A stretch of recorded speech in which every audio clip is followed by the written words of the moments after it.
सबसे पहला काम माता पार्वती जी ने वन में जाने पर क्या किया? सबसे पहला काम माता पार्वती जी ने शंकर भगवान के लिए अगर वन में गई है तो पार्वती ने सबसे पहला काम करा, पार्थिव लिंग का निर्माण कर पार्थिव लिंग के जल से ही, उसी के भस्म से ही अपना त्रिपुंड बना लिया, मस्तक पर त्रिपुंड।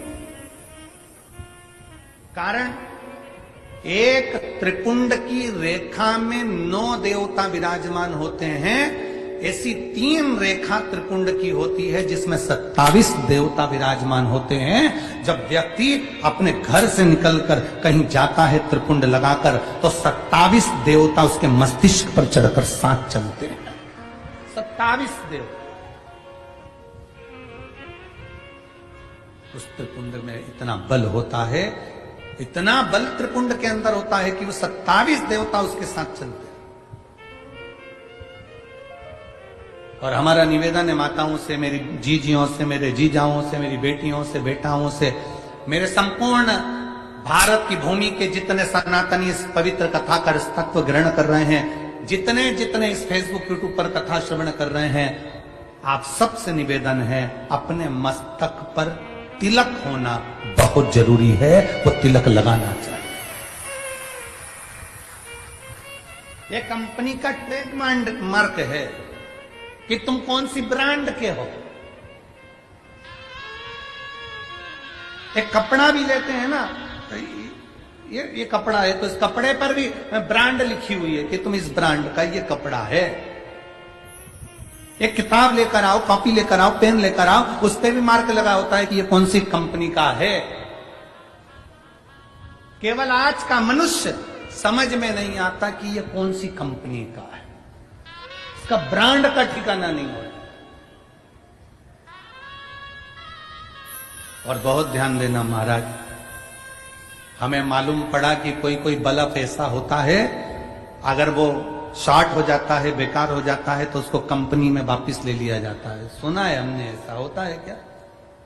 कोई CFL ऐसा कोई बल्ब सफेद कलर का होता है, तो उसको अगर जल्दी से अगर शॉर्ट हो गया, मतलब जो तारीख लिखी है उसके अनुसार, उसके पहले अगर शॉर्ट हो गया तो उसको कंपनी वापस ले लेती है। ऐसा होता है, तो कंपनी में वापस चले जाता है। तो हमारा आपसे भी निवेदन है, कंपनी का माल कंपनी में वापस जाता है, इसलिए आपसे निवेदन है, तिलक लगाओगे, अगर कुछ हो भी गया तो कंपनी का माल कंपनी में चला जाए।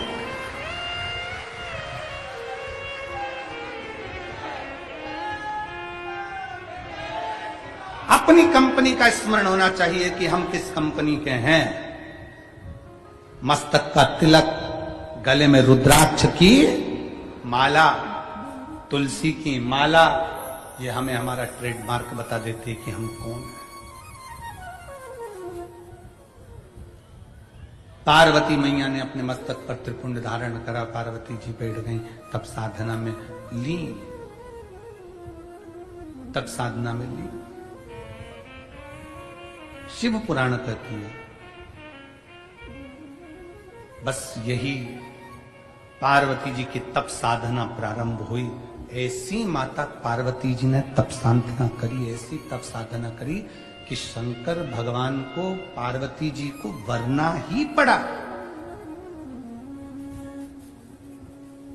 कितना बड़ा भी दुख है, कितनी बड़ी भी तकलीफ है, कितना बड़ा भी कष्ट है, कितनी भी समस्या है, अगर आप शंकर भगवान की शरणागति ग्रहण कर रहे हैं, शंकर भगवान का भजन कर रहे हैं, शिव की स्तुति कर रहे हैं, शंकर की भक्ति कर रहे हैं, तो आप उस दुख से निकलेंगे जरूर, ये निश्चित है।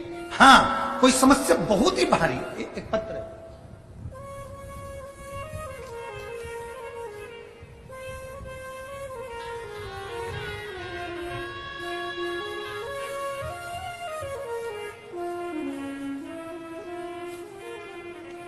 सुनंदा शांताराम महाजन, मुकाम पोस्ट नाचड़ खेड़ा, तहसील पांचोरा, जिला जलगांव की रहने वाली हूं। कहीं बैठी हो तो हाथ हिला सकती हैं। बैठे हैं? हाँ ठीक है, दिख गए मां, आ जाइए, बेलपत्र ले जाना, आ जाओ। गुरुदेव, मेरा बेटा 4 साल से सरकारी नौकरी की पढ़ाई की तैयारी कर रहा था, पर मेरा बेटा का सिलेक्शन नहीं हो रहा था।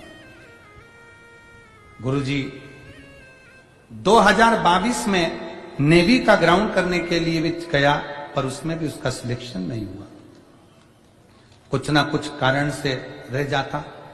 आखिरी में बेटा रोते रोते घर आया और कहा, मां अब मैं एग्जाम नहीं दूंगा, अब मुझे नहीं देना। मैंने अपने बेटे से कहा, वो सीहोर वाला महाराज कहता है, परिश्रम 4 गुना करिए, मेहनत 4 गुना करिए और कंपटीशन एग्जाम में बैठते रहिए। शंकर जी को एक बेलपत्र शहद की लगाओ और अपनी परीक्षा जरूर देकर आओ। अपनी मेहनत को 4 गुना कर कर मेरे बेटे ने फिर परीक्षा दी, एग्जाम आया। सीहोर गए, कुबेरेश्वर धाम पर पूजन करी, बाबा से विनती करी और बाबा की ऐसी कृपा हुई गुरुदेव, फिर एग्जाम में बैठा और 13 अगस्त 2024 को मेरे बेटे का सिलेक्शन हो गया। आज मेरा बेटा पुलिस की नौकरी महाराष्ट्र शासन में कर रहा है, जिसका फोटो लगा है। शिव तत्व की प्राप्ति, भगवान शंकर की शरणागति ही मूलतः एक लक्ष्य जब हम बना लेते हैं, जब हमने अपना एक लक्ष्य बना लिया कि शंकर को हमें प्राप्त करना है, शिव को हमें भजना है, शंकर मुझे प्राप्त करना है, मेरी जिंदगी में कोई दुख आया है, वो दुख अगर समाप्त करना है तो शंकर की शरणागति हमें ग्रहण करना ही पड़ेगा और शंकर की भक्ति करो, शिव की उपासना करो। अभी हमने कथा में आप लोगों को वर्णन किया, स्मरण किया कि पानी में गिरने से कोई नहीं मरता। मरता कैसे? जम के बोलो, जिसको तैरना नहीं आता। कई बच्चे ऐसे हैं, हमने कोटा में गए थे पढ़ने के लिए, हम पूना गए थे पढ़ने के लिए, हमने इतनी कोचिंग करी, हमने इतनी ट्यूशन करी, उसके बाद भी हमारा रिजल्ट बेकार हो गया और मालूम पड़ा बच्चे ने सुसाइड कर लिया। ये वो ही मरा है जिसको तैरना नहीं आता। अगर तैरना आता, प्रयास करता, 1 बार 2 बार 4 बार 5 बार। किसी माँ बाप ने तुम्हें मरने के लिए पैदा नहीं करा है, माँ बाप ने तुम्हें आगे बढ़ने के लिए पैदा करा है। माता पिता ने मरने के लिए तुम्हें पैदा नहीं करा, माता पिता ने तुम्हें मरने के लिए जन्म नहीं दिया, माता पिता ने तुम्हें आगे बढ़ने के लिए जन्म दिया है। तुम अगर कोचिंग कर रहे हो कोटा जैसे सेंटर में जाकर, आप कोचिंग कर रहे हो पुणे जैसे सेंटर में जाकर, आप कोचिंग कर रहे हो इंदौर जैसे सेंटर में जाकर, आप कोचिंग कर रहे हो बड़े बड़े शहरों में रहकर, कोचिंग कर रहे हो, पढ़ाई कर रहे हो गया। एक एग्जाम में नहीं निकले, दूसरे में निकलेंगे, दूसरे में नहीं निकले, तीसरे में निकलेंगे। अपनी मेहनत को 4 गुना बढ़ा, अपने परिश्रम को 4 गुना बढ़ा। मरना उसका निर्णय नहीं है। और क्या सोच के मरे, क्या सोच के मरे कि अगला जन्म मिल जाएगा, पढ़ना नहीं पड़ेगा, मेहनत नहीं करना पड़ेगी। अगर एक ड्यूटी टाइम पर पूरी नहीं होती है, जो व्यक्ति समय पर ड्यूटी नहीं करता तो उसको नाइट ड्यूटी में लगा दिया जाता है, दूसरी बार फिर जन्म देकर फिर झोंक दिया जाता है।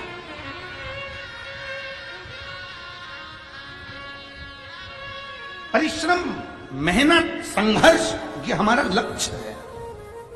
मनुष्य के रूप में जन्म हुआ है ना आपका और हमारा, मानव के रूप में आप और हम जन्मे। संघर्ष नहीं करेंगे तो कौन करेगा? कौन करेगा? अपने लक्ष्य को प्रबल बनाओ, अपने लक्ष्य।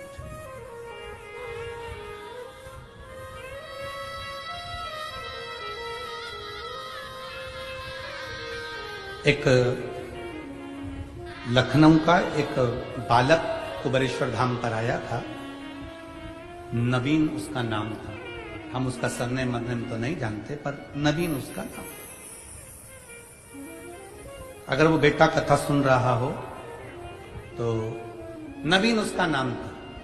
3 दिन कुबेरेश्वर धाम पर वो रुका और उस बीच में हमारा सीहोर आगमन हुआ। हम सीहोर आए और धाम पर आए, बाबा को प्रणाम करा, नमन करा, जल चढ़ाए, शाम की आरती कर रहे थे और वो नवीन 3 दिन का सीहोर रुका हुआ था।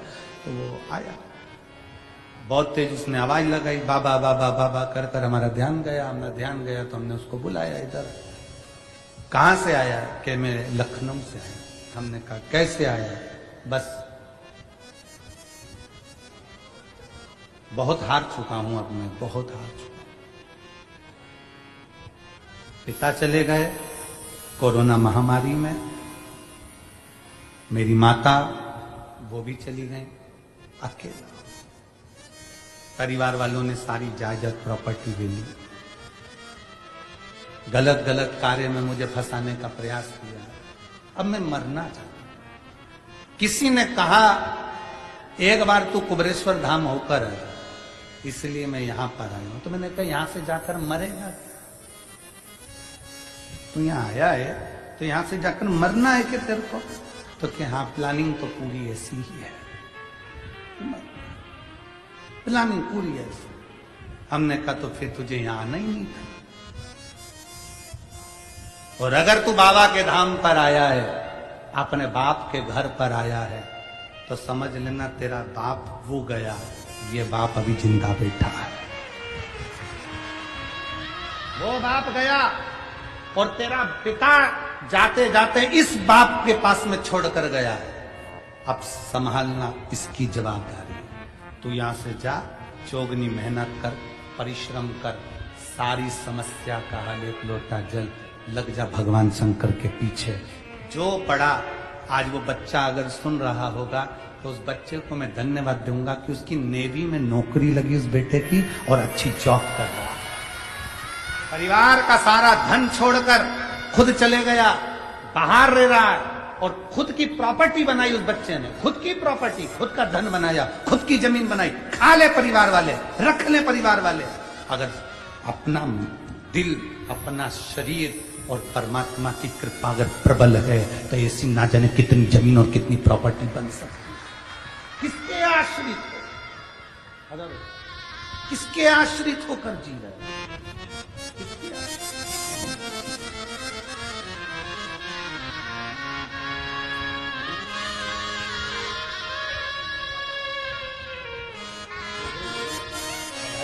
बेटे की नौकरी के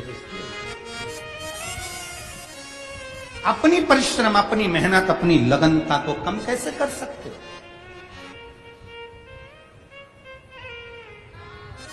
इस बेटे की याद इसलिए आई क्योंकि कल हमने मंच से कह दिया था कि कथा 24 तारीख से 30 तारीख तक लखनऊ में है।